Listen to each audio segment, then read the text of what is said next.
hello, and welcome to the Lost Archives. My name's Owen, and I'm the Dungeon Master of this ragtag group of heroes and adventurers. Hi everybody, I'm Claire. I'm playing Mira, who's a Dragonborn Sorcerer, half red dragon, half silver dragon. Originally was a bit of a politician, and now has joined the adventuring life, probably to a greater extent than she ever expected. Hi everyone, I'm Michael. I'm playing Lockie, a Warforged Artificer. Originally was part of a flying castle, but I've since left and resumed an adventure with my now friends. Cool. Hey guys, I'm Jared, and I play the character of Jin. He is a level 6 Lore Bard and a level 2 Hexblade Warlock. I'm currently an associate and ally of the Tempest Guild, and I'm helping them in their goal of stopping the Queen of Dragons, Tiamat. Hello, I'm Ali, and I'm playing Shana, the Yuan-Ti Sorcerer, who is traveling with the Tempest Adventuring Guild, trying to find the other half of her soul, who is hiding somewhere away, far from reach. Hi guys, I'm Matt, playing Yervith, the sneaky Wood Elf Ranger and Rogue, who, after a tragic incident in the jungle with his previous expedition, has now joined up with this lovely ragtag group of adventurers and is looking to see what happens next.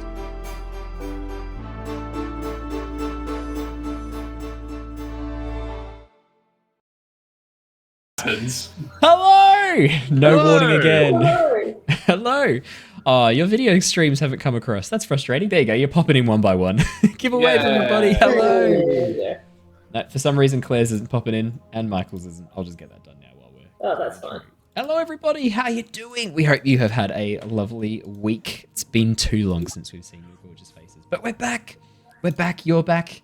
We're all here. We're all going to have a lovely game of D&D. Now, for podcast listeners, obviously you can't differentiate who's here and who's not here because you can't see the lovely faces of the people who are playing. But for your benefit, unfortunately, Ali won't be joining us tonight. She is taking the night off. So tonight it is just going to be Yervith, Lockie, Mira, and Jin returning triumphant. I'm back. Jared's back. Yay! He didn't have anything better to do tonight, guys. It's true. It's true. I could go if you want. But... No. We'd like you to stick around. Okay. Well, we need to find out what happened to Jin last session because obviously it was a bit of a mystery. Last session was focused more on the political side of things, but we didn't have our resident shapeshifter Jin there. So we're going to have to find out what Jin's been up to in the background. Before we get into that, though, we will definitely be jumping back in time so we can see Jin's perspective. Don't worry, I've got that all ready to rock and roll. And before I do the recap, for those of you who might have missed the last session or need a bit of a refresh, we will be doing our Avatar Legends stream tomorrow night. However, at this stage, we're down potentially 2 players, so we might do something a bit different unless we get a guest character in. I will let you know on Twitter what I am planning to do with that. If we do something a bit different, I'll let you know what it is. I've got some things in the background that might be a bit of fun, so I'll keep you posted. Apart from that, thank you to everybody who joined us for the impromptu last-minute Valheim stream last night. I just was chilling out at home. My partner Alice was off at horse riding. She had a make-up horse riding lesson, so I was like, well, I'll just jump on Valheim. And then turns out loads of cool people were also free for Valheim. So I ended up having like 5-6 people playing. So thank you to Harley, thank you to Hamish, thank you to Sean, and thank you to Kevin for coming and joining me for the Valheim stream. That was great fun. Yeah, loads of fun. I posted a GIF, but then I didn't look at my phone after that. And then I saw like 2 hours later, like, hey, you want to come play? I'm like, oh. Yeah. Cool. Well, you posted the GIF, and I was like, "Oh, mate, you want the community come play Valheim?" And then just nothing, not even seen. And I was like, "All right, well, fuck you then. Don't come play Valheim then. Break it to me gently." I came from the shadows, Owen, and posted the GIF and disappeared back. That's very Varys of you, Jared. That's all the updates from me. Any fun updates or things to share from the crew? No. Nothing really. It's cold. Everyone's getting in more and more jumpers, as you can see. I got a cool mini the other day. Can you hold the mini up to the camera? I can. A bit of context. I backed a Kickstarter a couple of months ago. Which one? And it was for The Witcher. The Witcher. They did they published a manga. And it was a retelling of the Witcher story, but like he was just like Japanese theme.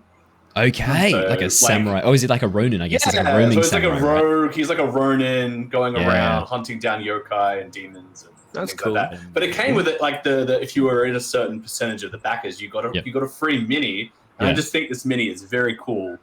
It's so that's Geralt there, fighting a little like a Tengu type character. Very cool. For podcast listeners, Geralt in very traditional Ronin style, like the two swords as well, like at the waist. Yeah, got the two swords at the waist there. Looks like a bird-winged, bat-faced monster of some sort. Yeah. How's my assessment? I think that's pretty good. Are you gonna paint it? I think I will, actually. Yeah. Because it came unpainted, and I'm like, you know what? I've got the paints now. I might as well do it. Oh, no, that's so cool. Is that the same people who did the Witcher board game that's coming out soon as well? Because it looks like the same style of modeling. Probably. I mean, this was like an official like CD Projekt Red thing. They just decided to do the Backstarter. Yeah, the Kickstarter, sorry. Oh, awesome. Okay. Because there's a Witcher board game coming out too that has like all these minis and everything like that. It looks so similar. It's probably similar, yeah. I kickstarted that. It was. Mate, fucking frothing for when that comes out. Oh, gonna do some live plays of that. Oh, it looks so good. Looks so good. Amazing. I'll have to check that out. That sounds good. Unfortunately, it's not available to Kickstart anymore. But there are, I think there are some late pledges that they still have available. Ooh. But it's mostly for like the big box, which is where you get everything, like all the expansions. There's like 6 expansions that come with it. And like it's nuts. It's called The Witcher Old World. If you want to go check it out, happy to give them a free shout out. It's really cool. Yeah, no, definitely keen for that one. And yeah, I'm hyped to paint all the minis. That's going to be really fun. Awesome. Well, I tell you what, let's do our recap. Let's actually play some Dungeons & Dragons. Eh? I'll do the recap. We'll jump into what Jin/Jared was up to last session, and then we will continue with our story. The Tempest Adventuring Guild, a group of mercenaries, explorers, and adventurers, has been working to thwart the machinations of a group known as the Order of the Dragon. This cult has been amassing power, wealth, and knowledge in an attempt to perform a ritual which would bring a dark draconic god, Tiamat, back into the world. Our story has been following the escapades of some of the members of this group, Mira, Jin, Lockie, Yervith, and Shana, who have now returned to Oxenfurt to plan their next move against the cult. With the Oxenfurt Council meeting again to discuss developments, the group have been summoned to Castletown to provide updates and account for their recent actions. First, however, the party decided to prepare, first by consuming some suspiciously spurious magic beans, which granted the party fairly moderate benefits, until the bean that was consumed by Shana, some mixing of the planar magics and strange other effects and rolling a 100 on a D100, resulted in Shana gaining a single use of the Wish spell. Deciding very carefully to think through the consequences that could entail use of this power, the party split up to prepare for the upcoming council meeting. Jin and Shana travelled to the Harper's hideout to meet with the tiefling spy Susurrus and request her help, while Yervith, Lockie, and Mira ventured to the Oxenfurt Historical Society to inform them of Yervith's survival and the fate of the other archaeologists sent to the Union Jungle. The group then met with the Council of Oxenfurt, and despite some initial resistance, the group pulled off some impressive political manoeuvres, namely forcing Lord Neverember, the party's biggest critic, to instead propose and support them as the Alliance representatives to be sent to Veloxur, the draconic capital of Chiari. The party also learnt that the Emerald Enclave, a group of rangers, were being investigated by the council for refusing orders and following some unknown guidance. As they departed the council chambers, a representative of the Enclave, an elven man dressed in white wolf fur clad armor called Dalen, pulled the party aside to talk. However, we're not going to be starting with Dalen and the party.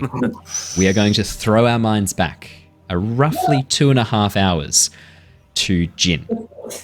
Jin, last session, as the party were preparing to go to the council meeting, as they're sort of getting ready and going out the door, you go, I think I might investigate something else. Last time it was good to have a man on the inside, so to speak, so I'll see you guys later. And that is where we ended with you and the party, communicating the party sort of like, oh, okay, sure, Jin, you sneaky fuck. And then... Nice. You creepy little bitch. And then Did I disappear in the shadows? That's not how I remember hearing. Yeah, you disappeared in the shadows. And then Jin melted back into the shadows. Jin turned into Varys, turned around 3 times, clicked his heels, and then disappeared. No. I am Varys. He is Varys. That's the plot twist, everybody. You heard it here first. Jin is Varys. Wouldn't that be a twist though if it turned out that like Jin is like he gets to the peak of his power and then is sent back in time and it turns out you've been Varys all along. Oh, that's cool. Oh, that'd be cool. So shit, you shouldn't have. I'm cutting this. Just scissors motion, so I remember to cut this bit. I'm cutting this bit.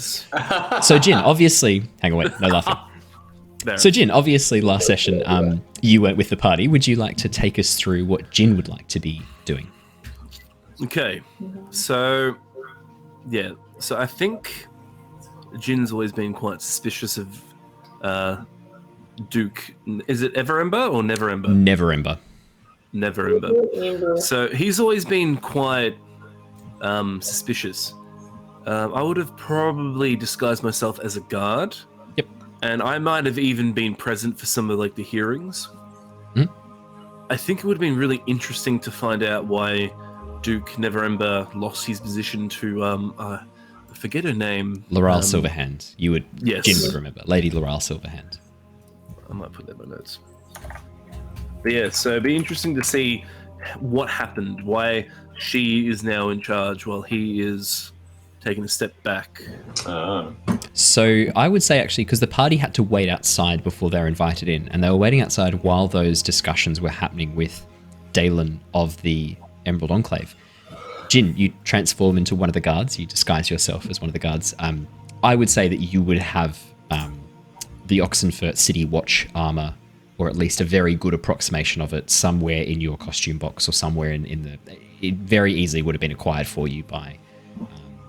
maybe by Azur at some point has acquired that. So yeah, the costume's not an issue. So you get changed into your clothes, head on out disguised as just a bland, boring human guard. As you reach the front gates, one of the guards sort of like looks at you a bit quizzically and goes, I didn't think they were changing the watch just yet. Message from the captain?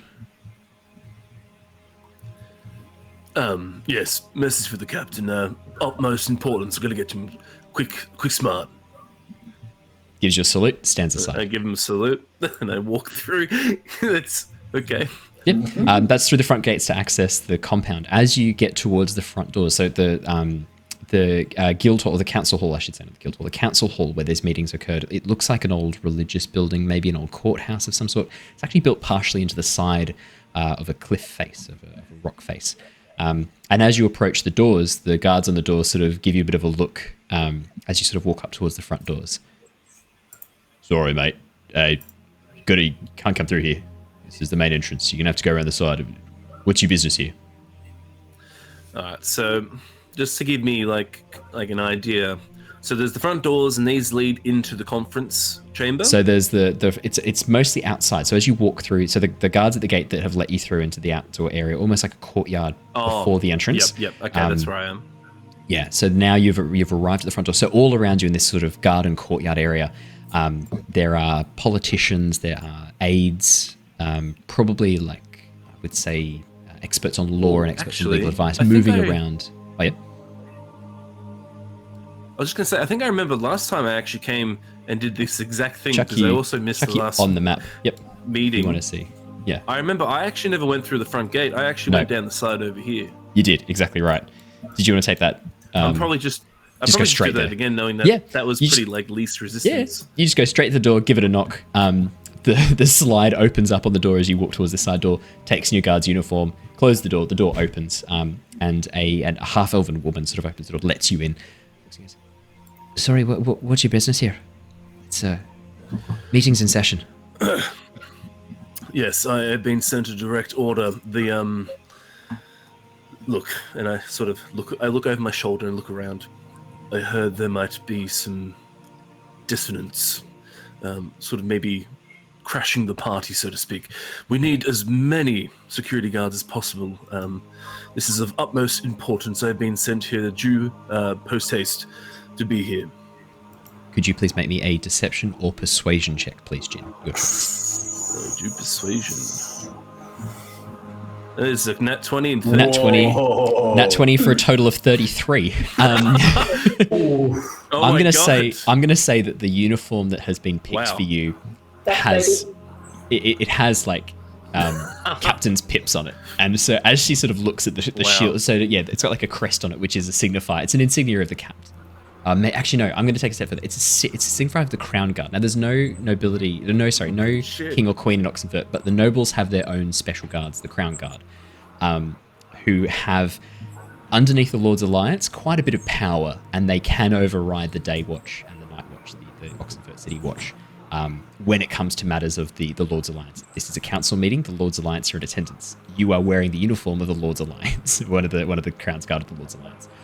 She just immediately salutes you and lets you in and goes, Should I try and send a message to request more people? We've got some more guarding the perimeter. Should we bring them in, or? It's okay. I've already set things in motion. Do not fear. Keep your post here and keep an eye out. Yes, sir. Salutes you again. I give her a salute, and I walk in with purpose. Yep. That's what a natural 20 for a total of 33 looks like. Yes, sir. How may I help you, sir? Jin, you walk on through, again, take those side corridors, and then emerging back into the main doors that lead into the council chamber. As you move into the council chamber, before I would also actually, sorry, before I even go back to that woman again. Oh yeah. I would probably just ask her really quick. I would probably say now. Do you know any guards who are what am I trying to think? All right, let's take a breather. Okay. I'm basically trying to get in a bit of info on Neverember. So I'm probably going to say, do you know any guards that are in direct contact with Duke Daigolt Neverember? I have information that I would like to pass on to them about his security. I'm sorry, sir. I thought that would have been something you would know as a member of the Crown Guard. I don't have any direct contact with members of the Crown Guard or the Personal Protective Services of the Lord's Alliance. I'm sorry. My apologies. I've been often very important duties. Haven't had the time. I give her a salute. Sorry, I can't help, sir. Gives you another salute. What is your name, sorry? Oh, you can call me Layla. Gives you another salute. Sir. Okay. Nice to meet you, Layla. I'm going ahead, but now I have her name just in case I ever need it. She's not gonna ask for your name. You're a superior officer. Salute. No further questions, Your Honor. Perfect. Yeah. As you walk on through and emerge through the side doors onto the overlying balcony, this rotunda balcony that goes around the top of around the council chambers. You can see off towards your right on a higher platform, Duke Daigolt Neverember, Lady Laral Silverhand, and Lord Melendrak sitting in position. Duke Neverember sipping on a glass of wine, looking down the bridge of his nose, dressed in those resplendent red brocaded suit jackets that he is well known for wearing. Sitting alone at the council table on the bottom level is an elven man, slightly sort of darker copper skin, probably wood elf, but very dark copper skin for a wood elf, dressed in leather armor but tinged with white wolf fur. And around his neck is a cloak, a dark green black cloak with the same wolf hide bridging the neck and along the sleeves and the borders of the cloak. The man seems to have been in the middle of answering a question as you enter in silently and close the door behind you. Sorry, I can't answer that question. Duke Neverember sneers down his nose at the man sitting at the table. What do you mean you can't answer the question? What's the point of being here if you're just going to refuse to answer all the questions? I asked you a direct question. I'm now making it an order. What are the Emerald Enclave doing? We're fulfilling our tasks, sir. You failed to report the amassing of kobolds. You failed to report the amassing of cultists. You chose instead to pursue an unknown objective. What was that objective? I can't answer, sir. You hear an exasperated sigh from Duke Neverember.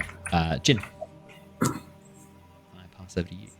These questions will just continue unless there's. If you just want to keep listening, by all means, I can keep.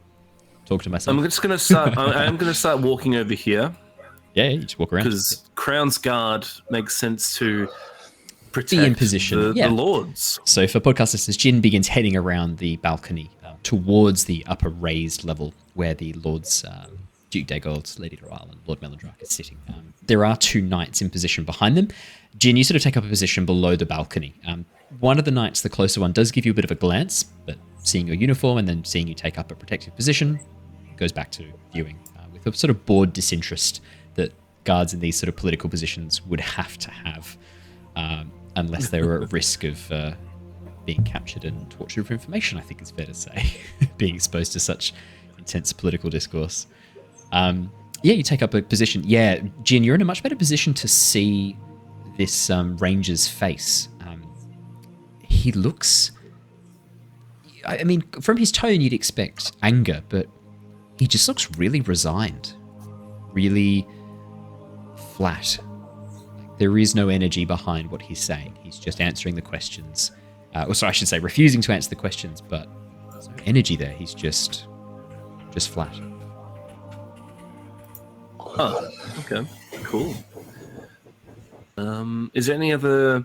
Yeah, is there actually any other questions that Duke Dagult poses that might be sort of noteworthy, I guess? Yeah, I'll continue on, and if there's anything, if you want to interrupt, just 100%, shout out. I will definitely get info dump. As Duke Dagult goes to ask another question, Laral holds her hand up. Please, Duke, please. This is not getting us anywhere. Take a moment, please. Collect yourself. Dalen, the Council, Duke Dagult, merely want to understand why you chose to not report these issues in a timely manner. There was a more pressing issue. Something we had to deal with more urgently. Yes. Could you enlighten us on what that was? I can't say. You can't say? Could you give us any more information? I can tell you that it was to save lives. More lives than were lost by not reporting the information on time. Sometimes you have to make hard choices in the wilds. This wasn't one of the hard ones. With that, Duke Dagult sort of sneers over the top of his head. Hard decisions. The consequences of your actions are not just lives. No. Great amount of wealth was lost. Their target seems to have been amassing more treasure for their hoard. Every moment the cult spends collecting treasure is another moment closer to Tiamat. You had a chance to prevent that, yet you chose inaction. Why? We had another objective, sir. One that prioritized lives over wealth.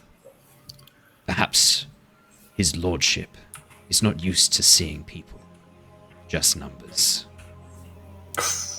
With that... Oh, mic drop. Shit! With that... My boy Dalen spitting words. Duke Dagult stands, turns on his heels, and marches out of the back doors. Whoa, my boy Laral, Wait, Duke left? Duke stands up and charges out the doors. Okay, what are these guards at the back do? Sorry, go Claire. What was that, sorry, Claire? No, I was just whispering, follow him from the back. Follow him! Well, that's what I was actually thinking. Caesar must die, Caesar must die. Yeah. Okay. So when the Duke leaves, what do these two guards do? The two knights stand there, continue protecting Lady Laral and Lord Melendrock. I sort of exacerbate it. I guess I will quickly check on him to make sure his protection is maintained and kept. As I sort of say that give a disapproving glare. So just before you climb up there, that is a 6-foot-high balcony wall that you would have to scale. Oh, there's no stairs. No, there's no stairs. It is higher up. That'd be so awkward if I just... I got starts climbing. the Duke. I must protect the Duke. No, that's so awkward. But you know what I might do, actually? Yeah? Give me a sec. Let me just quickly check my spells, Owen, before you I cast do Fireball. anything. I didn't ask how big the room was. I said I cast Fireball.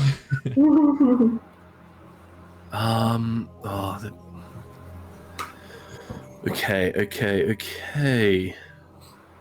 I'm pleased that you guys are all supporting Dalen in his Owen, quest. I'm going to cast a minor illusion. Okay.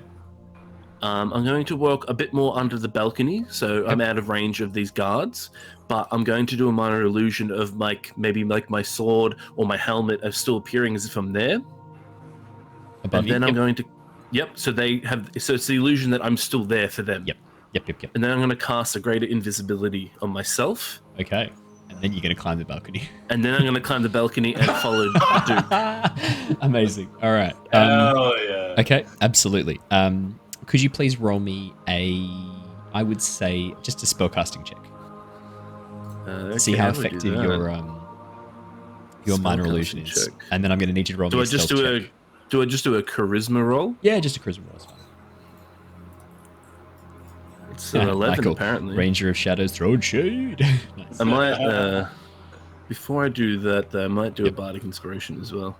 Your stealth check. You can have advantage on your stealth check because you're invisible. I just need to know how much sound you're making as you climb up the balcony. That's dressed fine. in plate. I'm going to actually... Not plate I'm mail, but in I like don't a have plate. breastplate. It's a breastplate. I just want to know how quiet So you it's are. not disadvantage though, which is good. But Exactly. Yeah, it makes You've got sense. advantage because you've greater illusion. I'm going to use this though on the... that's for the minor illusion. So 11 plus 7 is 18. Yep. Oh, that's better. And then my stealth is... Wow, a crit. Natural 20, 26. Illyrian, in front of this section here is actually a bookcase filled with scrolls, which provide easy handholds that you can climb up without any effort whatsoever. There basically is a ladder here made out of a bookshelf. You just scale up the ladder, the bookshelf, invisible, and climb over the top. No problems at all. Completely silent. And on the other side, there's no wine or glasses, just some books and things like that you easily step over.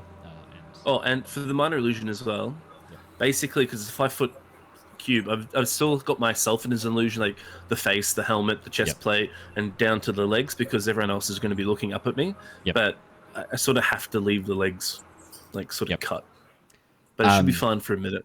With your stealth check. An 18.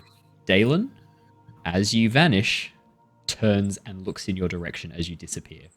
And then looks at the guards, and then looks at the empty space. Oh no! I did the illusion first, then I did the greater invisibility. Yeah, so the illusion, because the illusion can't be all of you. So there's going to be like something. It's not going to be perfect.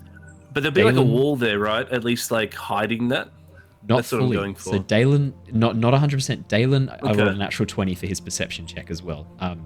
He spots this, looks towards the empty space where you were, looks up at the lords, looks at the guards, shrugs ever so slightly. Nice. And leans on his hand and continues answering the questions. Cool. I'm going to sneak and go see what the Duke's up to. As you pass into this area here, you're now off the map. So we'll be back That's in fine. the theatre of the mind. Down the corridor, you can see Duke Daggold is speaking with 4 armored guards. These look like his personal house guards. Again, that red, resplendent red cloak, matching the color of his jacket. One of them is holding a bottle of wine that the Duke snatches out of his hands, uncorks with his teeth, and begins drinking quite hurriedly. The guard who is holding the wine, this halfling woman, sort of looks up and goes, "Sir, really, do you think now's the time?" "Shut it!" Ooh. Dalen. Can't even trust them to protect my goddamn assets. I'm gonna get him for this. Spit roast a lot of those Emerald Enclave fucks. The guards stay silent. Don't say anything. Well, what are you all standing around there for? I don't pay you to stand around doing nothing. Get back. Guard the corners. Make sure no one comes in. I'm gonna have to deal with those Tempest Adventuring Guild, I think they're called. That's alright. We'll make short work of them. Not very intelligent or very bright. Should be able to maneuver them into a position where we can force their hand. Nice. My spies have reported that their airship came in carrying some figure huddled under a blanket. Wondering if they did capture someone after all. We can use this. You. He looks over at one of the guards who's sort of like standing to attention. Yes, my lord. I need to know. Warehouse 17. Secure. Yes, my lord. The goods have all been moved out. We're not at any risk of prying eyes. No, my lord. No. Good. Just 18, 19 left, and then we're out of this fucking city. Good. Well, we'll still turn a tidy profit after all. Well, what are you standing here for? Go! Go! He starts shuffling them away. The guards immediately salute, and start walking away. The Duke turns and begins walking down the corridor directly towards you. You are press up against the wall. Yeah, I press up against the wall. Let him walk past. Follow him. He emerges back onto the balcony. Yeah, he emerges back on the balcony. This time with a fresh glass of wine. Sits down, pours himself a drink. And then I'm going to walk through the door. Actually, just quickly. Yes. I can cast Prestidigitation of Great Invisibility, can't I? I believe so, yes, if I understand Greater Invisibility correctly. I'm going to soil his wine. Oh, man. Oh, nice. So... not like a really bad... Just like, I want him to still taste the wine, but it's just like, there's something off about it. And I'll leave that up to you, Owen, whatever that is off for. You can do that with Prestidigitation. You can... I'm pretty confident you can change the flavor of something. The wine's just a little bit too young, and it's like chill, warm, or flavor up to 1 cubic foot of non-living material for an hour. Yes. And as long as you can see it 10 feet as he walks past you, you just cast this. What flavor would you like his wine to be? So just the red wine, but I want there to be like the faintest touch of a rotten egg. Okay, nice. Okay, this fits in really nicely. So, and then I'll slip in behind him, and then I'll go back down the balcony or stealthy-like. Immediately sort of walk into my own illusion, and then drop the Great Invisibility and the illusion. Nice. Yep, absolutely.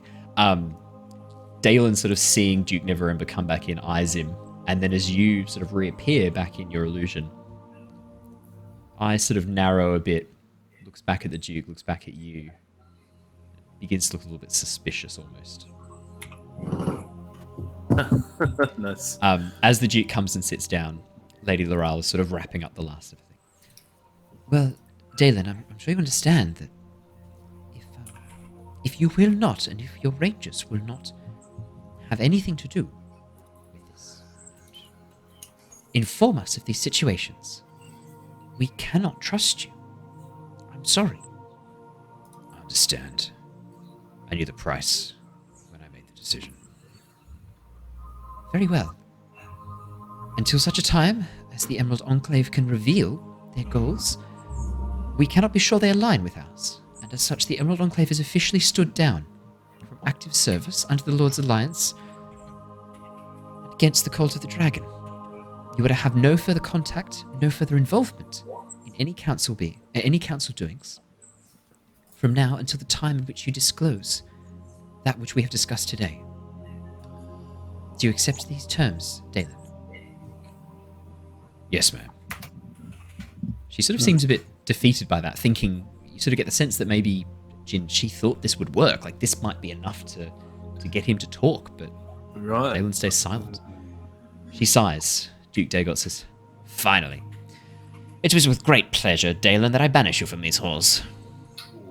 Ooh. Go. Get out of my sight. Very well, sir. So just quickly, the Duke is actually he's like super combative and aggressive, where Laurel, she was actually quite like... Yeah, a bit more sympathetic. A bit more sympathetic, because more of a heavy heart, but yeah, okay. You remember from the last council meeting, she seemed to be very balanced. I would have said very reasonable, very moderate. Would have been your interpretation, whereas Duke Neverember's quite emotional. And seems to react to things without sort of thinking them through. Whereas Loral's much more of a politician. She seems very measured, very thoughtful. Whereas the Duke's just like exactly what he thinks he just fucking says. With that, Dalen stands up and goes and begins walking towards the doors. Jin, could I have you please roll me a perception check? Because you were paying attention to him. I just want to see if you pick up on this. Okay. That's a 13. That's a 5. 13. As the Lord's Alliance, Dagot, Loral, and Melendrak turn towards each other to discuss, and the guards begin focusing them, as Dalen passes this knight here, his form flickers and shimmers for a second, and you watch as this sort of form walks towards the doors, but doesn't open the doors, just walks into the door and disappears. Whose does? Dalen's, almost illusionary-like, disappears. Ooh. A few moments. How do you spell Dalen, by the way? Dalen, D-A-E. A-E-L-A-N? Oh, sorry, yeah, D-A-E-L-A-N. Dalen. Perfect. A few moments later, Jin, wow, okay, it's different. you see Dalen emerge, peering behind one of the corridors so that he's out of sight of the Lord's Alliance, but is in view of the table. Emerging he's from doing behind stuff one of like the columns. me. Yeah. We're both some sneaky boys. With that, Sneaky boys. Susurrus enters the room, followed closely by Elia, Artalia Carnos, the silver dragon, who's and Ontha, who sit down. The next little bit is just Susurus giving an account of what you told her to say, Duke Dagolt getting frustrated at the lack of progress, and then the rest of the party are gestured in, and the episode happens as normal. As we get to the end of the last session, and the party leave the room, you watch as Dalen, again, form shifting and blurring slightly, crouches down, moves rapidly down the stairs, half hidden in shadow, slips between two guards as they have their backs turned, and walks out the door following the party. Actually, I should say, what do you want to do, Jin? You see the rest of the party leave and walk outside, followed by Dalen, who seems to be sort of hot on their heels. I probably wouldn't immediately leave. I just want to see how everyone else, like these guys, definitely like the Duke and all that, how they sort of interact a little bit before I go, just to see if they have any parting. Nice. Melandrak, the king or the lord of the Elven Alliance, sort of leans back in his chair, sighs heavily, goes, "Well, just done. We have sent representatives to Chiari. Hopefully, they return with success." Yes, one can only hope they don't meet some horrible end in the desert. It's strange how few people return from Chiari, merchants and whatnot. Yes, Loral says as he turns towards him. Yes, you yourself seem to have lost a number of merchant ships along the coastline. Well, it's a very dangerous place. Dangerous indeed. Yes, and all of them with weapons that we could be using against our fight against the coat. A very great shame, Duke. Yes, indeed.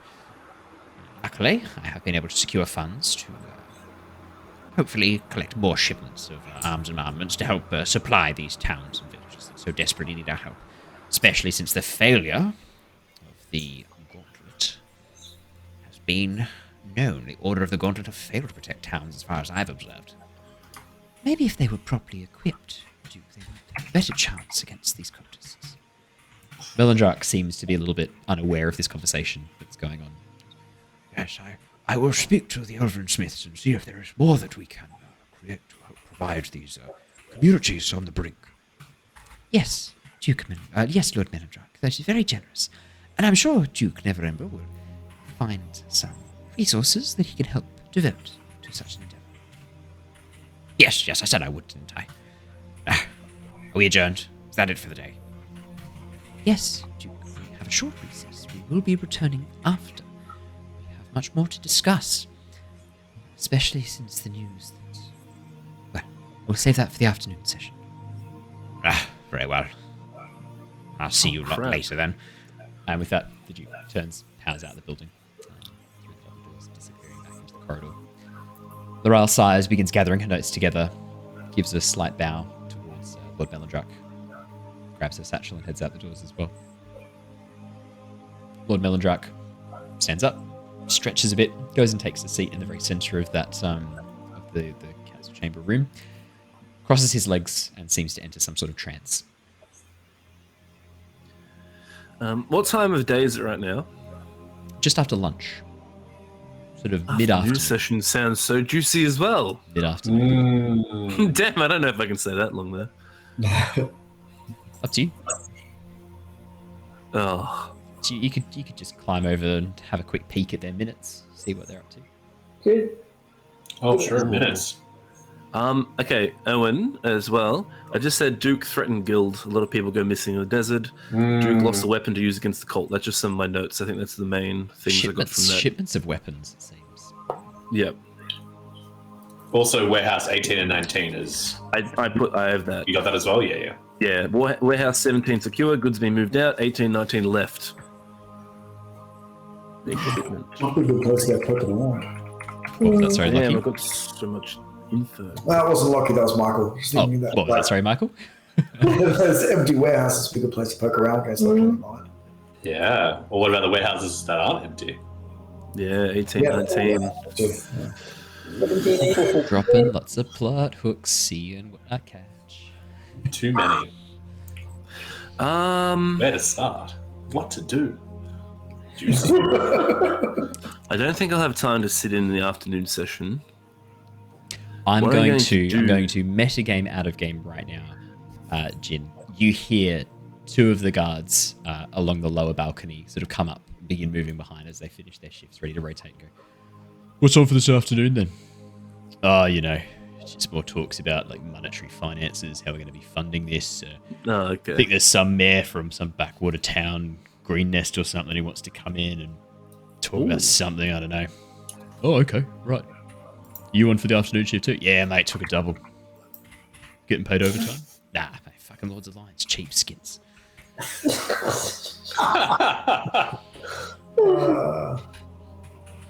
That's what they'd say. Yeah. At least they don't go vanishing like those dock workers here. No, he doesn't say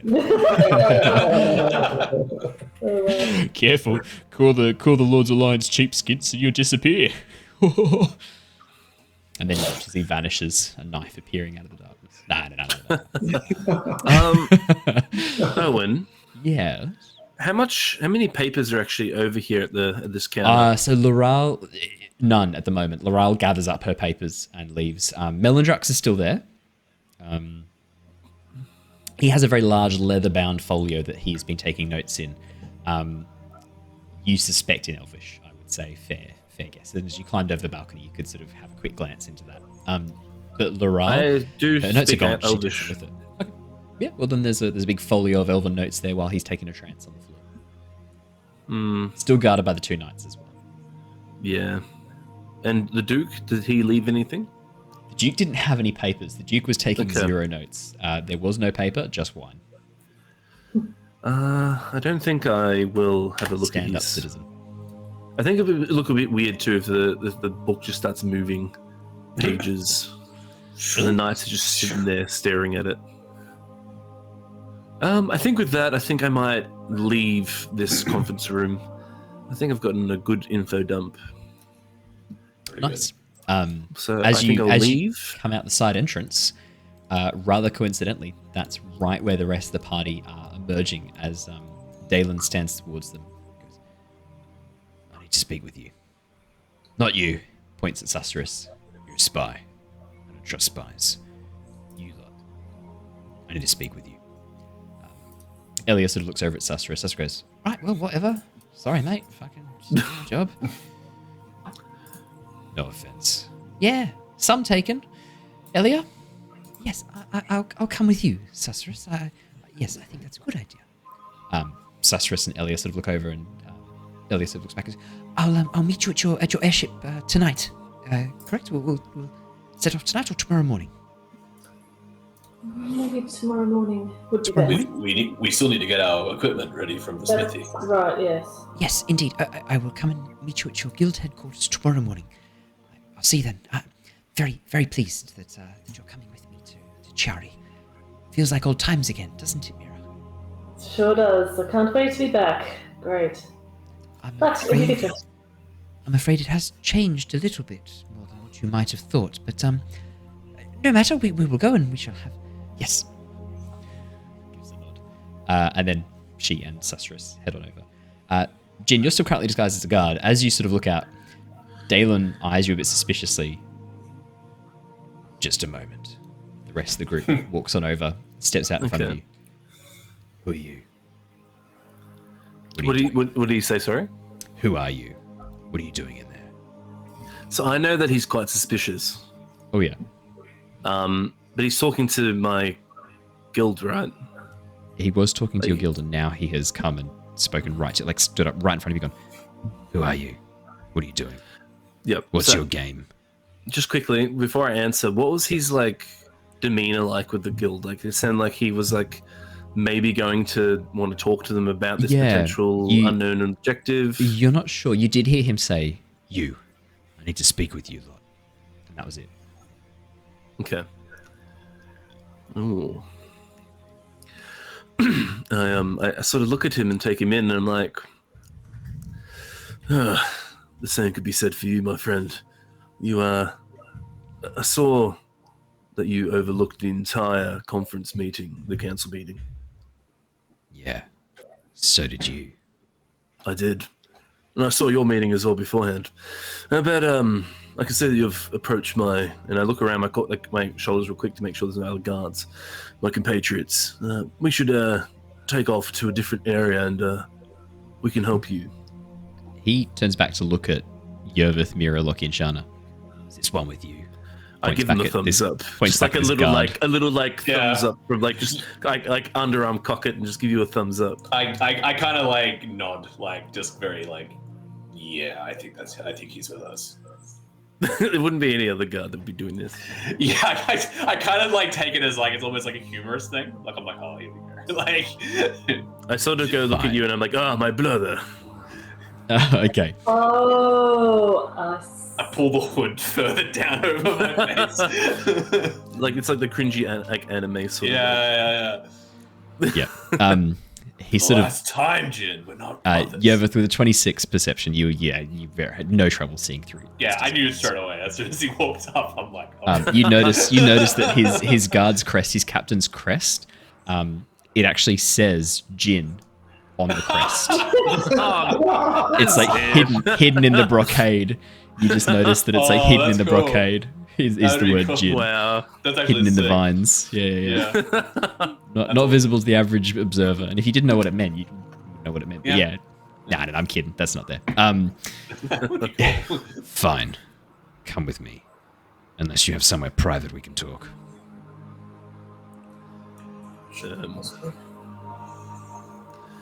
The airship? Sorry, my voice was not working.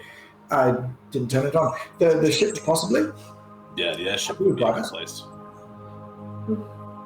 I will follow at a time. Once I find an area to, you shall see me for. Well, you will see one of my forms. Fine. So lead on. We'll see you back at the airship then, Jin, or you got other business? Oh, it's fine. I'll be right behind you. I just need to find a little crevice to hide, and I'll be back. I need to secure myself in a crevice. Grow like some plant. Watch that. Okay, that is exactly what happens. The rest of the party begin walking away, Jin right behind. It doesn't take too long as you pass out through the gates, the busy, bustling streets of the Oxenfurt Castletown district. There's a number of alleyways that you can duck into really quickly. Just quickly pull the clothes off, put your clothes back on, change back into your Illyrian form, your half-elf form, or whatever the other form you want to take. And then I'll go rejoin Illyrian, the party. that's what everyone knows. Illyrian, yeah. Easy, and rejoin the party. It's only a 20-minute walk from where you guys are now to the airship docks. It's nice and close. And as you sort of pass down through the busy gangplanks, you can see there's sort of like raised up. So the airship docks actually rise and lower to meet the airships as they come in. So there's huge amounts of clockwork and machinery being used to employ to keep these gangplanks up and then down and bring them into position. So you can currently see that Oh yeah. Just sorry, Owen. Before you really get into it, I had one small interaction I wanted to do, as approach as Illyrian. Yep. I'll sort of approach what's his name, Dalen, and I'll be like, "Oh, that's much better. I feel a lot more in, and I'm sort of like sitting there shifting around, like sort of doing some like stretches. I'm like, oh, that feels a lot more free. All right, chap, show us the way. And I hit him on the back, like, you know how someone like does it like as like, oh, come on, show us the way, and like they sort of like do like a friendly sort of tap on the back. As you go to make contact, his hand reaches up, grabs your wrist, spins it around behind you, and you find a knife at your throat. Don't touch me. But he is corporeal. Corporeal. He's actually corporeal, yeah. He's corporeal. Don't touch me. I just laugh. I just give like a bit of a grin. Like, interesting. You actually are a physical form. Okay. What else would I be? Oh, I just saw you shifting around before in the meeting. You make use I of literally saw you magic. walk I do through too. the door. No. You saw an illusion walk into a door. That I did. Someone who uses illusions, I thought you'd know how they work. Oh no, I was very aware. Very aware. Very good work. But shall we press on? As I look at the throat it's your and my airship. neck. I was going to say, Jin. Oh, We don't immediately. actually own it. The bank owns the airship still. We haven't paid the loan off. Well, Oh yeah, it's true. It's a good way to think about it. But yeah, as you pass through into the airship docks, you can see that an air of decency is currently still raised above. It's still floating in position. It looks like there's some minor repairs going on around the hull, but there's a rampway up towards the top, and then on the deck of the ship you can see some members of the crew are there helping and assisting with repairs, as well as Leosin. Leosin's currently standing on the top area on one of the gangplanks, speaking to what looks to be some sort of business goblin. Is the best way to describe this. There is a business goblin. Business goblin. Yeah, business goblin. It is a goblin dressed in the most immaculate, crisp suit you have ever seen, with like little curled up shoes, a little hat, long hat, a little bit similar to Wiltix's hat, or the hat that Link wears in Legends. Oh, like a little bit like black hat, black suit, white tie. Who has this immense ledger, almost 3 times the size they are, floating in the air next to them, and they seem to be making numbers, like doing calculations as Leosin's speaking to them. As you guys sort of walk along, Leosin sort of gives you guys a bit of like a wide-eyed look, looks down at the goblin, looks at you guys, shrugs, and then thumbs onto the ship, and you hear the goblin going, Yes, well, if we carry the 3 and we divide by 17, and start standing by another 13 degrees, and if we need to shave off another 16, 7 of the axis here, that comes to a total of your airspeed. Have you noticed any changes to the... And Leosin's just like, fuck. Talking to this goblin. The goblin takes it in his stride, just carries on like going through these numbers, and you can see as you pass through Lockie, you notice a very well done, almost, I want to say anatomical, but it's not anatomical, but an anatomical breakdown of the ship. What would that be called? A blueprint, diagrammatic, schematic, yeah. Schematic, yeah. And it's almost accurate. That's the crazy thing. Like, this isn't an official schematic of the ship. He has drawn this himself. And it's very, very good. It is very accurate. That's quite good work. Although you need to lengthen the aft just by 2 millimeters there, and then it's perfect. That's wonderful. Oh, are you the engineer? I'm sorry. I say that. What was that? Are you the engineer? Oh, yes. I suppose I am. Excellent. I need to ask you some questions about the flow rate of the coolant suppression system. I'm just going through these sections here. He will talk at you like this until you stop him. Whether or not you answer the question. I'm happy to continue on bullshitting this until you stop him. Like he was straighten up. He doesn't have hair, but he'll sort of like wind up his gears and to his friends, you guys go on. I have work to do. Amazing. Lockie and this goblin, just for the purposes of enjoyment, I'm going to do you guys first as the rest of the party walk onto the ship.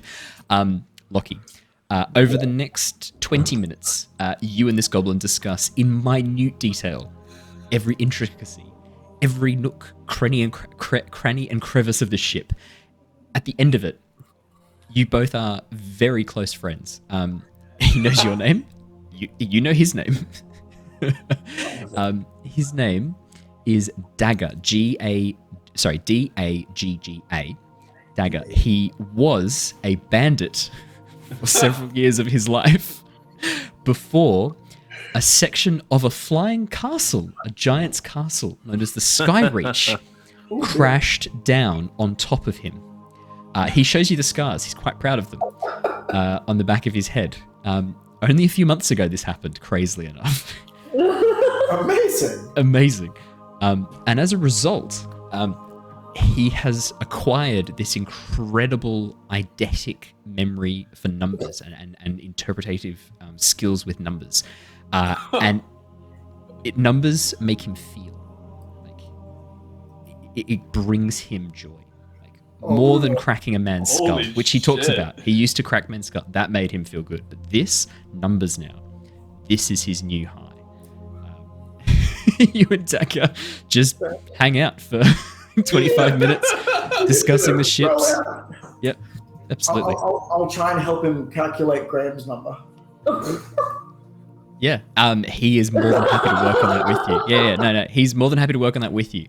And at one point, Leosin just turns and leaves. Neither of you notice. You don't notice. Leosin just goes and gets a drink. He goes and chills on the ship, reads a book for a bit. You guys don't notice. Nothing happening as far as you're aware. Just as you stare into each other's eyes. And discuss Graham's number. So, back with the plot. The rest of you... No, I need more of this. Yeah. Okay. This is great. What more do you want? Do you want me to act it out? Okay, I need to understand. The aerodynamics of the ship. You fucking asked. As you guys step onto the ship and then head below deck, the ship below deck is fairly deserted. You see that most of the crew are still upstairs. Arvel emerges from below deck and goes, I thought I heard Lockie up above. I heard someone spouting numbers. Oh, they're up there. They'll be there for a while, I think. They seem to be getting along like a house on fire. Very well. Do I need to get the engines ready? Are we departing? Oh, no, not yet. Tomorrow morning. Tomorrow morning? Yes. Well, I better get to work then. Excuse my rudeness, but we have much that needs to be done before we can take off. I need to get down to the engine room. Excuse me, please. Of course. and with that, the Leonin form, this massive lion man with this huge mane braided back, begins scampering down the edge of the ship towards the lower decks. Oh shit! Oh shit! As he disappears below deck, you hear sort of a clang below. Oh, sorry. And then gets himself up and begins working on the engine blow. You hear some clanks coming from below deck. The middle deck is now deserted. Dalen sort of looks around and goes, "Right. You lot. What are you playing at?" Oh, what do you mean? What are you playing at?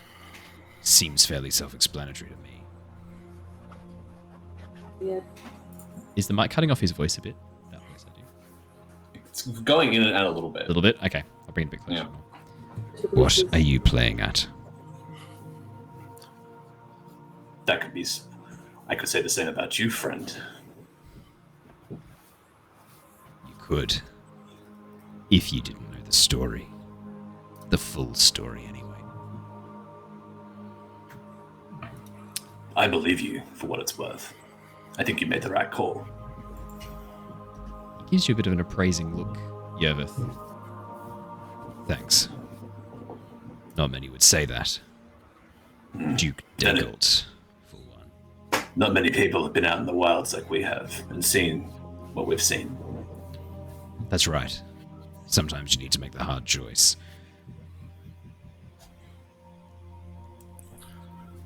Well, are you opposing the cult? Is what I need to know. I need to know if I can trust you. I've heard good things. Wouldn't be here if I hadn't. But trust doesn't come easy. I know that for a fact myself. I turn and look at the group and I say, I was much like you a few weeks ago, untrusting. But I've seen these members here. Their work against the cult. It's impressive. Mira here is wanting a better option, a better world. One that doesn't revolve around the cult. One that is a better choice. That is why I follow her. That is why I follow this guild. We are against the cult, for what it's worth. Indeed. That is worth a lot. Good. I just can't trust anyone the Duke puts forward as an option for diplomatic reasons. I think the Duke would put anything forward if it were to better himself, by the looks of things. Even if he doesn't fully believe in it himself. Better his bank account, surely. That does seem to be his main concern. I wasn't surprised that he put his investments ahead of any lives that you saved. You can't be surprised by anything the Duke does. Not anymore. I suspect that he's been selling weapons to the cult for some time. Oh. We had our suspicions, but we weren't sure. See, now that is interesting that you actually mentioned that. I may have overheard something on my guard post. I was wondering where you were, Jin. I was actually right there. The guard off to the right of the balcony, I was there. I waved, brother, but you didn't see. I was too busy trying not to look like a fool in front of the Lord's Alliance. You know how I am around strangers and people. It's not my thing. Ah, yes.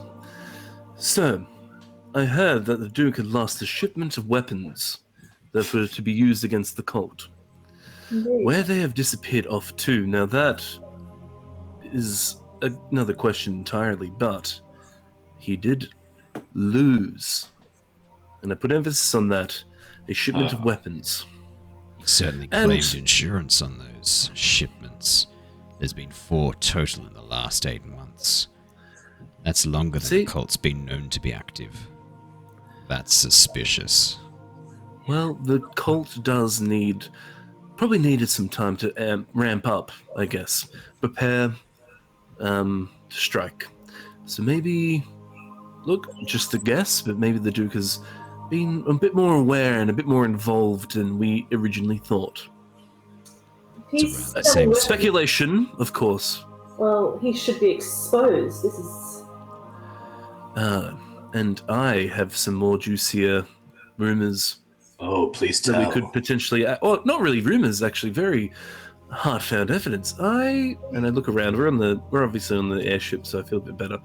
I may have cast invisibility on myself during or before the council meeting, when the Duke was a bit angry after Dalen's little talks. He said Warehouse 17 was secure and goods had been moved out. And they've got prying eyes apparently on those warehouses.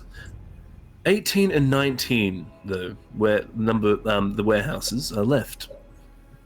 So, if we could find out what is in 18 and 19, we may have some dirt on the Duke. Does Sorceress know about this? I wonder. This is very new information.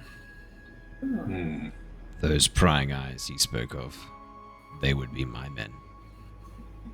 Now, do they work for the Emerald Enclave? I'm confused. Yes.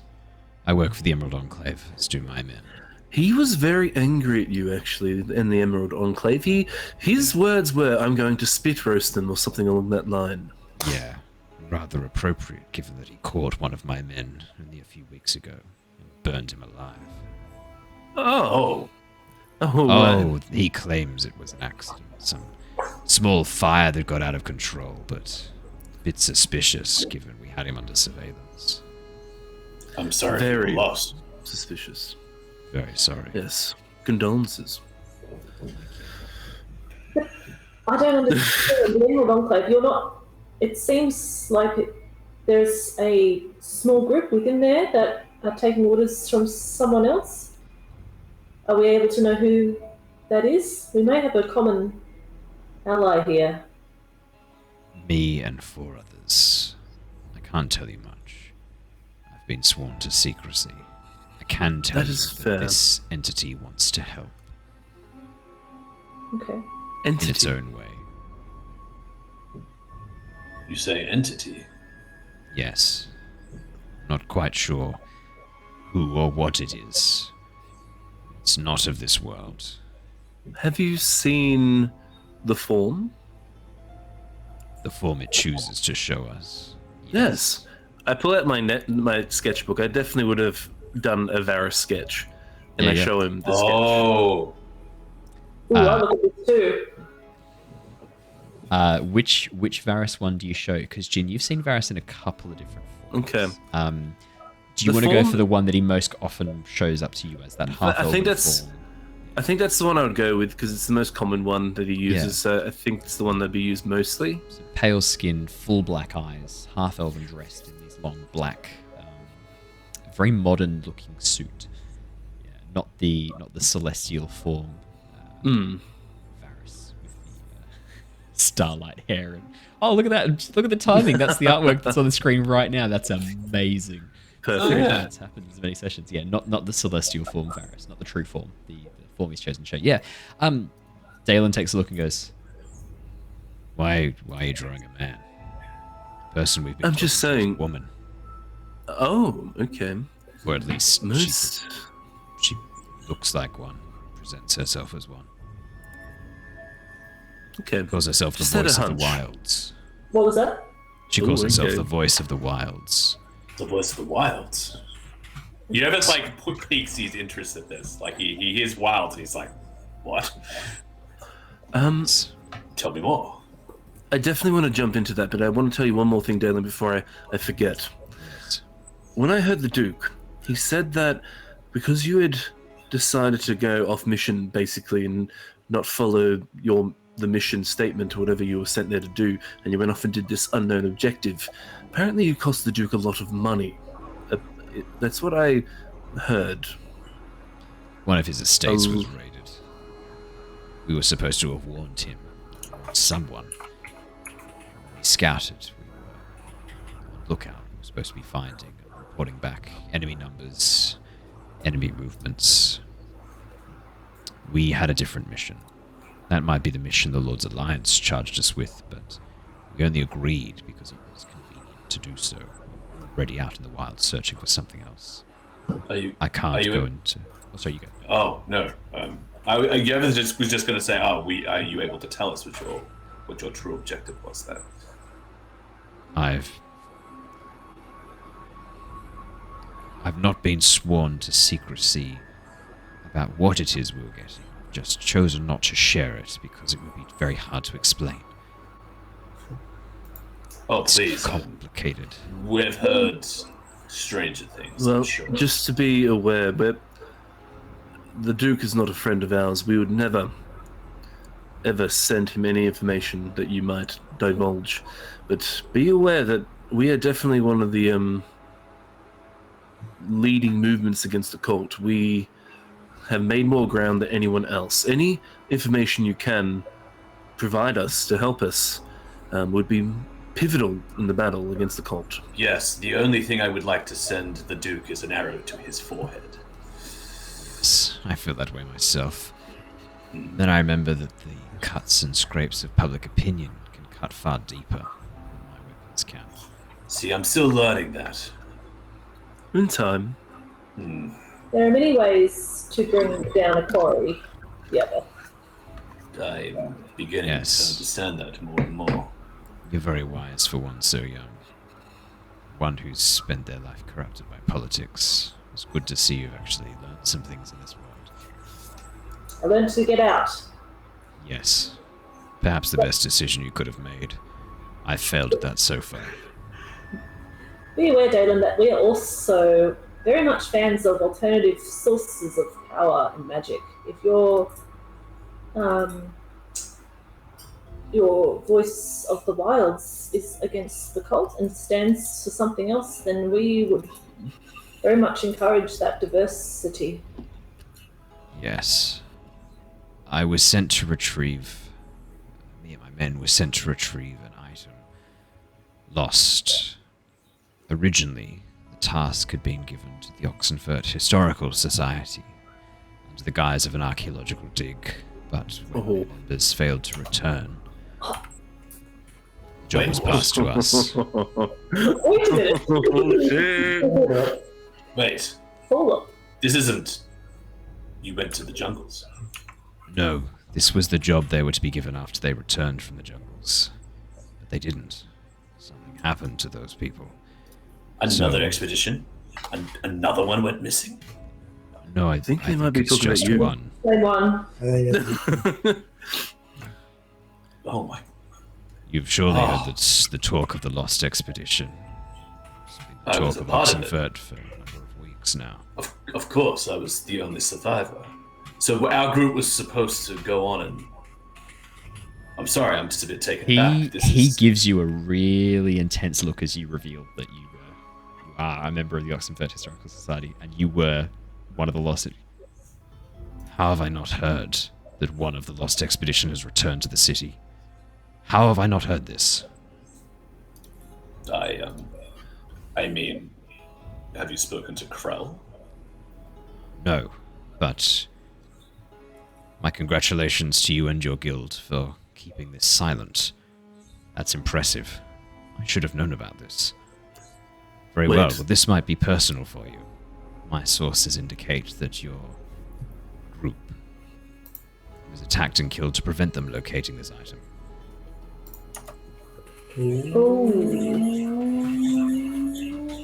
Yervith looks shocked, like he's trying to calculate it in his mind, and he goes, "That checks out.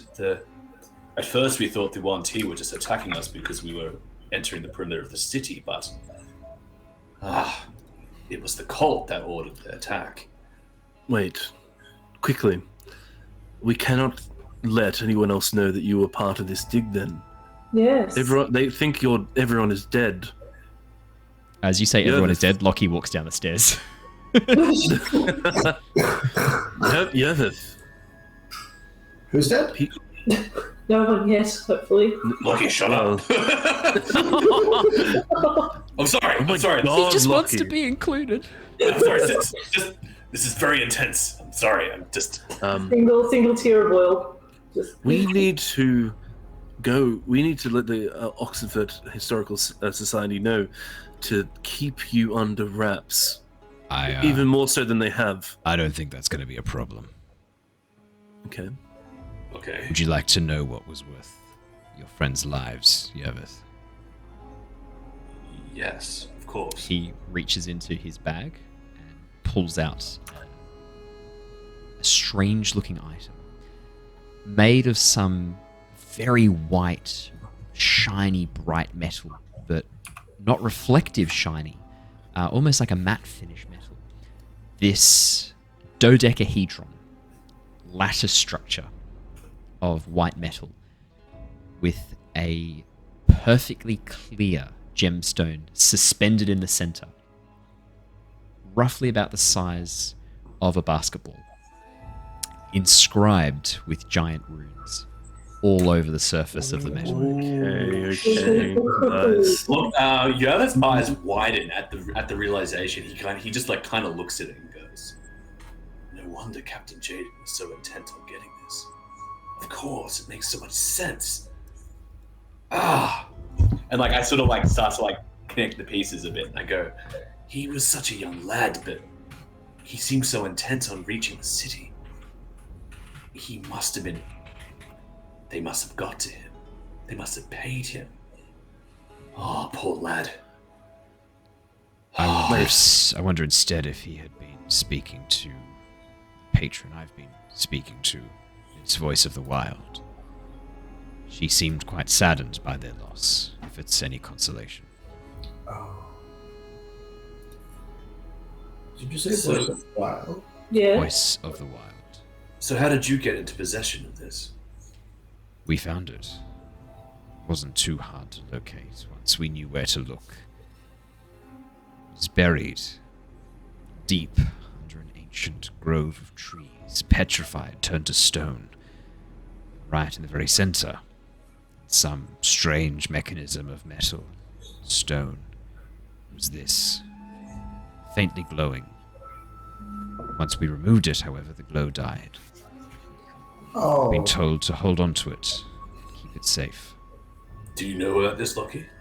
I don't, and without actually looking at it, without some tests and some exploration, I'm not sure, but my first instinct is if it was placed in a place of natural energies and it was alive and taken away and then died, maybe it's another form of the runestone found beneath the floating city. But I would need to run some tests. That's just my first instinct. As you say that, Lockie, it looks very similar to the gemstone, the core used to keep the water away from Drifthaven and well, basically to maintain Drifthaven. Oh. Very similar. But... If I may. Yes, you may. Hands it over to you. There's a slight Lockie. glow in his chest from the thing. Lockie, I'd like you to roll me an investigation or a history check as you look over this. Your choice. I'm going to give him a bardic inspiration, actually. Lockie, you've got this. Pat, pat, pat. So they just sing Read and it, burst into read it. song and dance. I think I might History. do history. Plus the D6. Oh Oh, my god. Wait for it. plus. I have inspiration. Oh, wait. Hold on. Is this a history check? It is a history check. It is a indeed a history history check. I believe I can choose once a day to critically succeed on a history check. Wow. And Okay. There it. So Didn't one of the even give him a features, bardic. one of the features of the giant Forge. Could you read out the feature for us? Because I was pretty stoked Mind with of the. metal. You roll a history, religion, or nature check. You roll with advantage a number of times equal to proficiency bonus. I regain all uses of long rest. At level 10, I can choose to critically succeed on one history, religion, or nature check once a day. I think I'm going to choose this one. Mind of Metal. Yeah. That's so as he- cool. So Hey. Lockie accesses his databanks and Yep. So uses up the as challenge. he picks up the gem, the glowing cube in his chest flares, and behind his eyes, which doesn't usually happen, but behind his eyes also a little poof goes off as the gears in his head spin up, and he reveals. Steam begins rising from Lockie's chassis as some intense processing begins to take place as he begins to heat up. A little of a fan kicks into gear as it tries to cool down his core. Lockie, as you look over this, you choose to critically succeed. As you look over this device, you instantly recognize what this is as something deep within your core activates. This is a Nexal node. It can be used for a number of things, but first and foremost, it is required to power interplanar travel between teleportation nexes. Oh my god. All of these, That's huge. all of these ceased to function when the giants disappeared. This one is still functional. Oh shit. Oh, Oh! shit. Okay. What?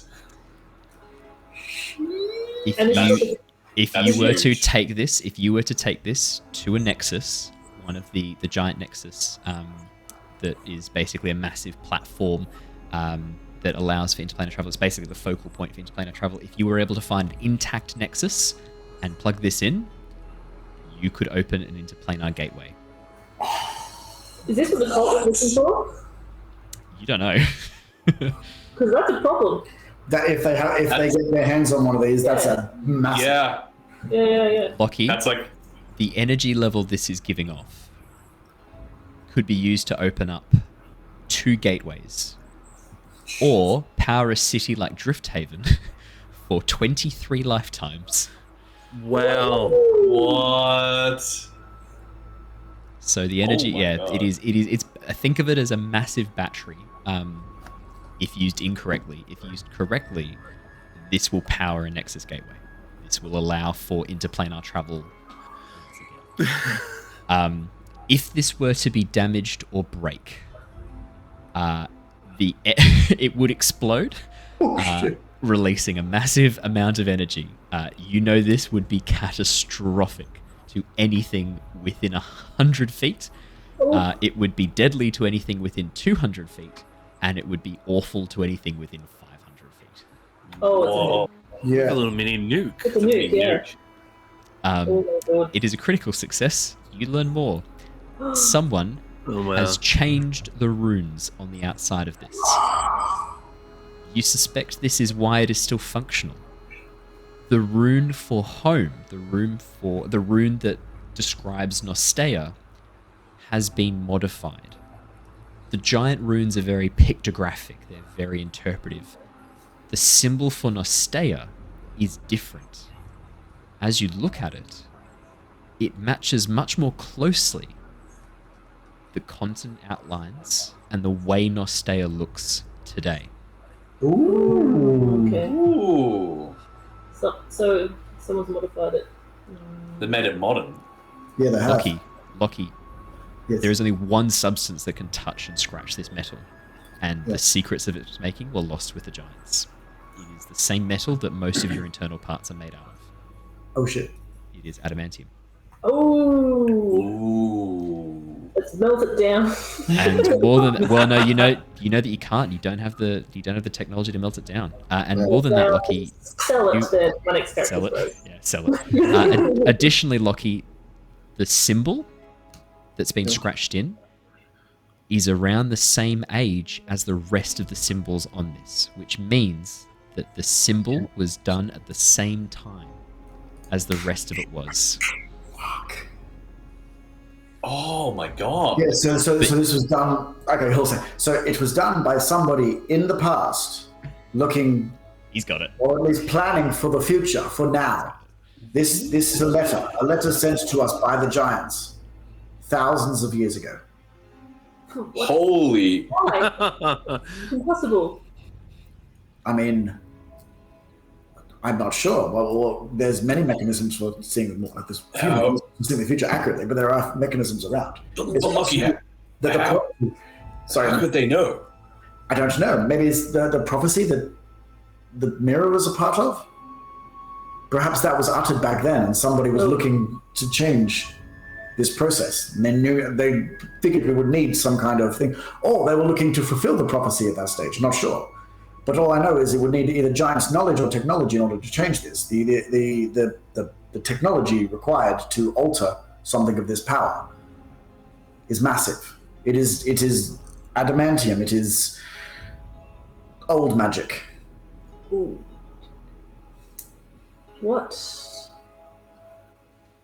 What were you going to do with this, Dalen? Gonna try and hide it somewhere safe. Good idea. Wait for further instructions or further recommendations from the voice of the wilds. Hope that I wasn't going to be backstabbed or betrayed by it.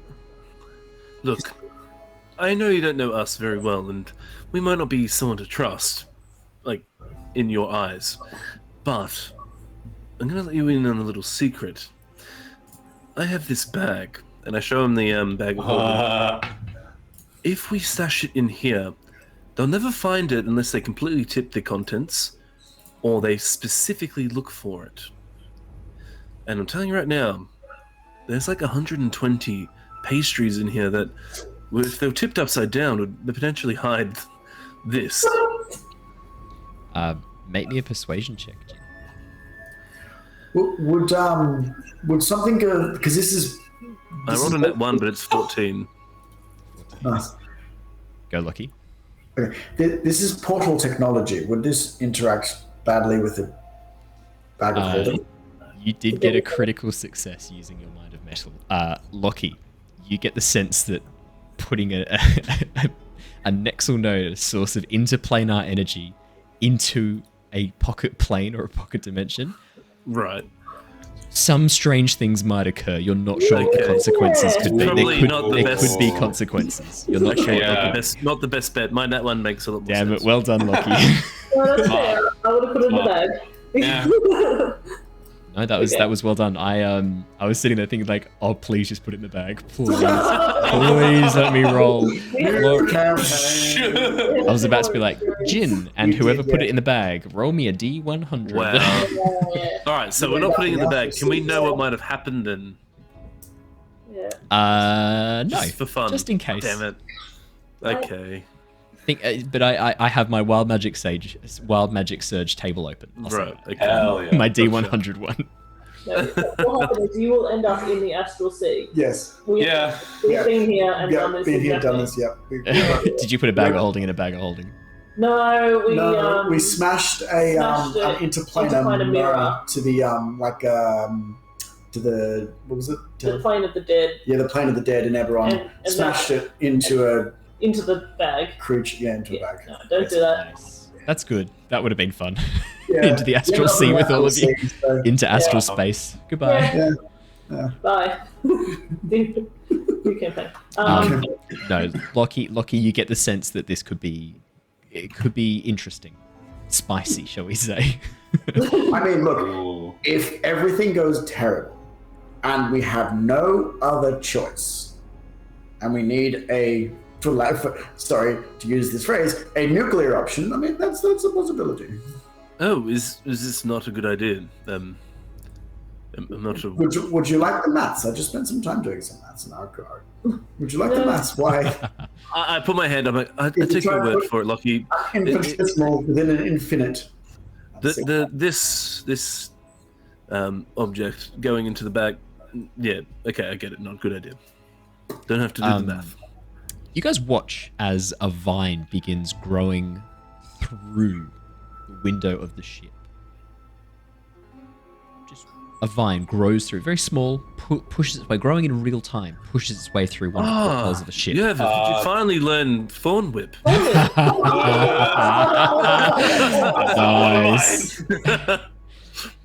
I am going to look at Dalen and look at the vine and go, Is this your friend? Is this one of yours?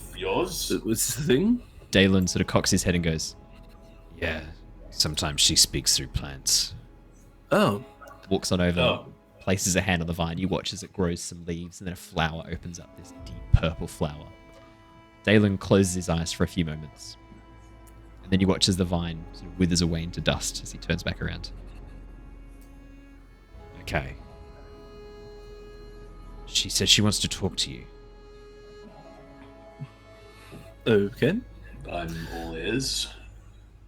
Right here or somewhere else? Here. If you can listen, she said. If we can listen. Yervith's going to close his eyes and go into like a deep meditation. Lockie's going to hold on to the ball and just sort of try and concentrate. I look at Illyrian and I'm just like... Shana will close her eyes too. Shana's with you. I'll play Shana. Shana closes her eyes and concentrates as well. I sort of look around. I'm like, I didn't even think of this, but maybe I should I chuck up a Liam's tiny hut just to... We've divulged so much already, but we could be going further in, and I didn't even think about this. This could be beneficial to any prying eyes. Good idea. Yeah. I chuck up a Liam's tiny hut. Yeah, absolutely. So, anyone who is currently bonded to Varys Nightshade cannot hear this voice. Sorry, Jin. Okay. Sorry, Shana. As you close your eyes, you hear nothing. One Warlock allowed. Mira, for a reason I can't say out loud, for spoilers, you cannot hear this voice. Okay. Oh, an avatar. You're an avatar of team. Lockie, you contain no natural parts. You cannot hear this voice, which only leaves Yervith. Only Yervith. Only Yervith is left. Yeah. And by process of elimination, only Yervith can hear this voice. Because if you are bonded to a patron already, Varys is a jealous patron. He don't share his memory. All right. Cool. Lockie's made a medal. He cannot hear the voice of the wild. Yeah, that's fair. Mira, you can't, and I can't go into why. Yep. It's gonna be teammate related. Yervith, you hear a very faint voice on the edge of your hearing, just out of range. A woman's voice, soft. Oh, hold on, gentle. just quickly. Yes, I'm really sorry to annoy. No, go. Do we want to do this as like, you remember how on Discord we used to do like the secret chats? Is there any way that we should do that? Yeah. You guys can deafen yourselves, I think. Yeah. Okay. Let's all deafen ourselves. I think this would be really good if this is just. And a I'll give you a thumbs up when you can come back. Okay. Yeah. Cool. Okay. That'd be cool. I'd rather do that. No, that's a great call. Good idea, Jared. Yeah. All right. That's a good See you idea. guys soon. Alrighty. I think they can deafen themselves. We'll find out in a second. Okay. Yervith. A faint voice, a woman's, quiet and soft, just on the edge of your hearing that you can make out. No words, just the sound of the voice. And a feeling. That feeling when you've been lost in the wilds before. Alone, quiet. The wind rustling through the leaves. Yeah. Peacefulness.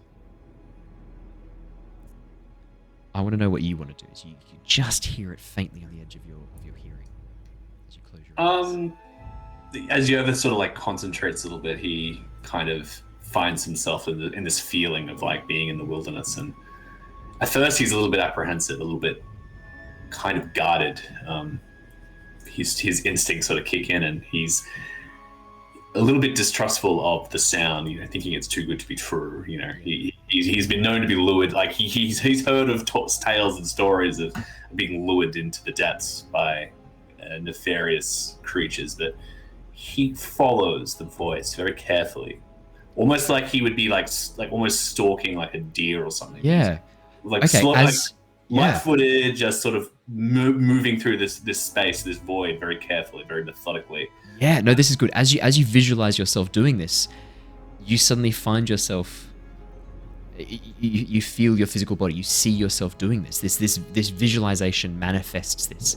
Stalking beside you is your drake, shifting colors. Ooh, that's cool. Yeah. Alongside you as you walk through, and you see in this sort of mental landscape trees, bushes, and ferns emerging around you. And standing in a clearing just in front of you as you push through is a very familiar form. Long red hair, dressed in greens and blues, holding a wooden staff, is Lyra. And as you step into the clearing, she turns. Yervith, at last. Lyra? Yes. No. Yes. It can't be. What? Yes, I've been trying to reach you guys for ages, but you can't hear me. No one can. Shana can't hear me. I've had to start reaching out in other ways as well. We thought you were gone. We didn't know. Yes. No, I am. I'm not here. I'm somewhere else. I think I might be in maybe the Feywild or somewhere different. I've got help. Someone's helping me. I wanted to try and get in contact with you, but it's been so hard. You can't hear me, but you can now. What's changed? Well, we went to Oxenfurt. We had business here and to do with the cult, and we ran into a friend, Dalen. You may or may not know him. Yes, I've been speaking to Dalen for quite some time. He's been helping me ever since he was the first person to hear my voice. I asked him not to use my name, though, in case. I had him swear that he would only call me by a pseudonym. The Voice of the Wild thing was his idea. I just want to put that out there. I did not come up with that name. That's. I mean, thematically it works. It's definitely a good thing. But Lyra, I need to. You know me. I'm hard. I'm. This is all a bit much. I'm not even sure if you really are who you say you are. It's me. It's me. Time's been a bit different for me, though. Just how long? Yes, tell me what you did to the Yuan-Ti in the jungle, by the pool.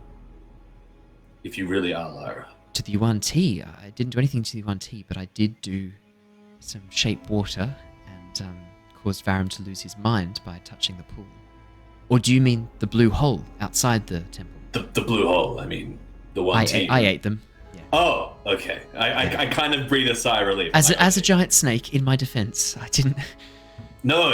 I'm sorry. I needed to tell something that only Lyra. So I got confused when you said pool. I thought you were talking about that. Oh, I meant the pushed. Yeah. The blue pool. No. Yeah, that was apologies. Bad. So you've been trying to reach out to the actual material world. You've got in contact with Dalen. Sorry. Yes. You know that this is all a bit much, but you know that Shana's been trying to get in contact with you. She wants you to return. Yes, I can't speak to her. There's some block. Something dark. There's like a dark cloud around her and Jin. It's hard to explain how I see things. Imagine you're in a room and it's completely dark. You can't see anything, but you can feel a warmth coming from certain places, right? Yes, that makes sense. It's cold around them. Jin and Shana. And Mira's, it feels hard, sharp. And Lockie, I can't feel at all. It makes sense. Maybe something to do with their magical affinities. So what is it that you need? What is it that you want? I want to help. And I want to get back. Okay. Anything I can do to help. The Archfey, they know some things about what happened with the giants. Some worrying things. Yervith, they say that we pushed them off their home and sealed them away. That we trapped them somewhere else. That we took this world from them. What do you mean we? People from Nostea. Elves, humans, dwarves. Well, not the humans. This was before the humans. Dwarves, elves, and dragons. This is troubling. Yeah, I don't know how much to believe. The Archface say all sorts of stuff. And they seem capricious, is the best word to describe it. I can't fully trust them, but can you get a message to Shana? Of course, anything. Tell her don't give up. We can do this together. We've done so much together. We can fix this. Okay, I can pass that on to her. Great. The item, I don't know what it is. All I know is that it was shining brightly and that Yervith Severin, he really wants it.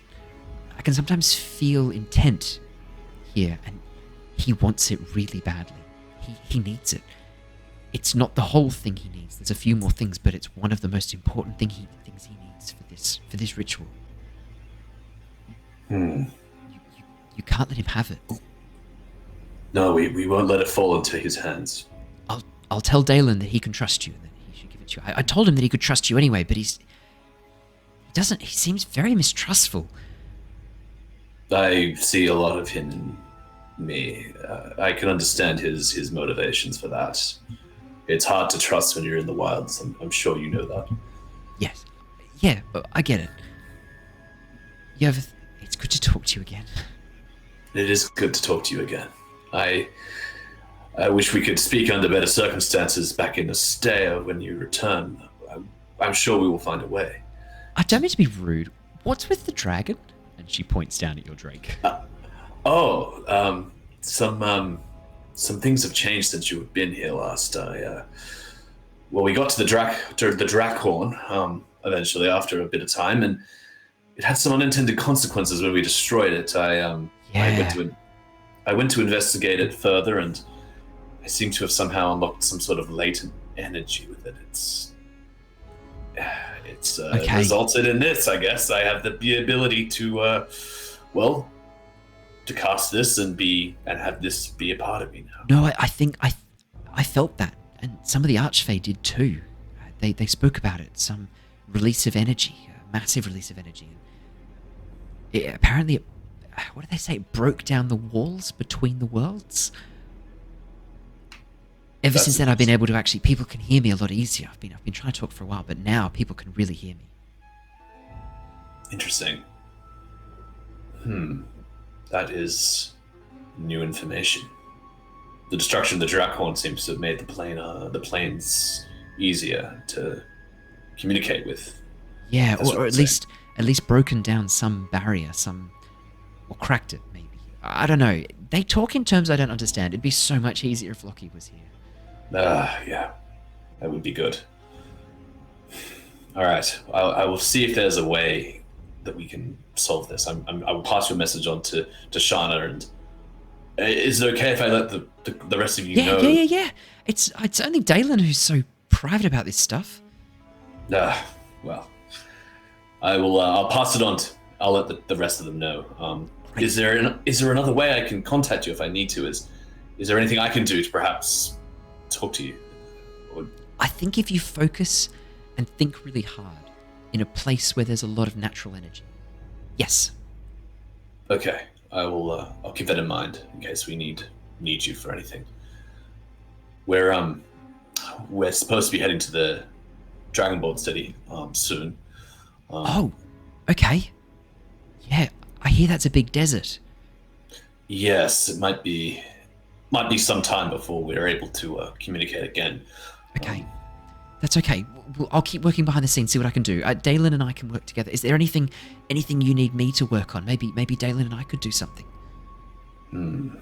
He's been looking into Lord Neverember. Do you remember that he was a member of the Lord's Council? We didn't like him very much. He didn't seem very trustworthy. He still hasn't improved his standing there. We just came out of a meeting recently. He seems pretty shady, to say the least. We've had some information come through, and we suspect that he may have been funding the cult in one way or another. No. Okay, well maybe Dalen and I can look into that. Maybe we can look into that. See what we can find out. I think that would be useful. I think that would be certainly useful. Great. I just want to help. No, of course. I'll pass this on to the rest, and I'll see if there's anything else we can help you with. But thank you for reaching out. Thank you for hearing, Lyra. And listening. I can't believe it's you. I can't believe. My God, Shana will be so happy. Yeah, I think they all will be. Yeah, tell her. Maybe take her aside and tell her my message. It doesn't have to be in front of everyone. Just. Is that okay? Oh, of course. I'll make it happen. Don't you worry. Thanks, Yervith. Good luck. I can't wait to talk to you again soon. Hey. Thank you, Lyra. With Good that, luck and all the best. With that, the dream begins fading around you. And as you open your eyes, you find yourself back on the airship. The group around you, all standing around you, looking up in confusion as none of them have heard anything. They've all worked as hard as they could, but none of you have felt anything. Yervith, you sort of emerge. Lockie's trying to shake the thing. Lockie, could you roll me a D100, please? No! No, I'm kidding. I couldn't resist. I'm sorry. Campaign? Forgive me. I could not resist. Yeah, Yervith, you emerge from the dream. You guys, when Yervith closes his eyes, his drake appears next to him and places its head on his shoulder. And Yervith, as you sort of come to, you're a little bit surprised to see your drake has actually been summoned there next to you. I kind of I give Eleanor a little pat, and I kind of look up at the rest of the party and like a little bit dazed, a little bit like wide-eyed and a bit confused. I sort of look at you all and just say, "The voice of the wild." Yes, You won't believe what you won't believe who it was. What was? I did not hear a thing. My eyes look at Shana and I go, "It was Lyra." And that is where we're ending tonight.